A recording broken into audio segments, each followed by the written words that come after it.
But we also have another software tool that we use called Riskalyze. Riskalyze. It's also called Nitrogen. But if I can run this, Jess.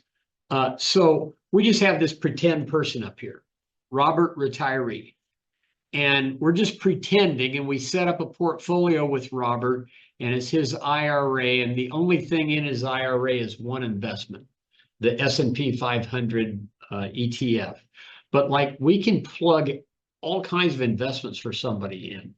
Like if you have a portfolio right now and it has 10 or 20 different things in there, we can plug that in to this software, and it will tell us what the expected annual return is. And then we can, like this one right here, is this what I click? Sure. Gonna take in a second. This one right here, the expected annual return is 9.92%. So then we use this for the retirement income planning part of it. We use this retirement map thing, and this is just showing the probability of successfully getting through retirement without running out of money. Of course, right now it's set up with no withdrawal and no savings. This guy is so Robert retiree is 60 right now. Yeah. He plans on retiring at 67, which is full retirement age for most people in 2031. We have his life expectancy at age 90.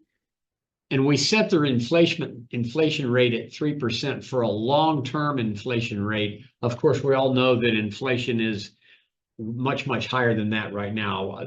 The real inflation rate is into the double digits right now. But let's just show what if Robert at retirement in 2031 starts taking money out. Let's say that his gap, what he needs is what, $5,000 a month. So we punch in $5,000 a month, and you can see the line right here. By the way, this green line is the exact expected average annual return, which it's not going to be the average every year. It's going to go up and down. The shaded area is as high as it could be or as low as it could be.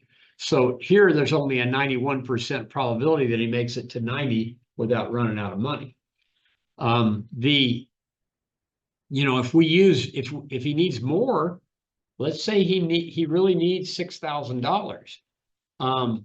He does that, he's starting to run into trouble, only 84% probability, and so on and so forth.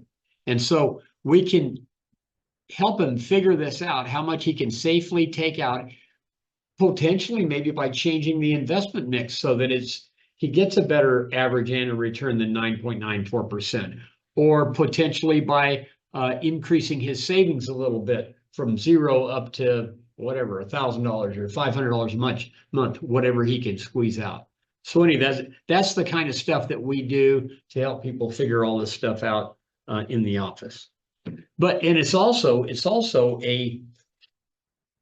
we call it a moving target, because things don't always stay the same. Your situation doesn't stay the same. The markets don't stay the same.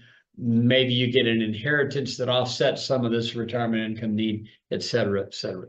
And for a lot of people, something to note is that your retirement income need is probably not going to be it's not going to be set in stone and exactly the same throughout your entire retirement. Most people, for maybe the first 10, 15 years of their retirement, that's going to be when they're spending the most amount of money, because they're able to go on vacation, more active, and do stuff where they'll probably slow down those withdrawals as they get older and are doing less. So that's something to take into account as well.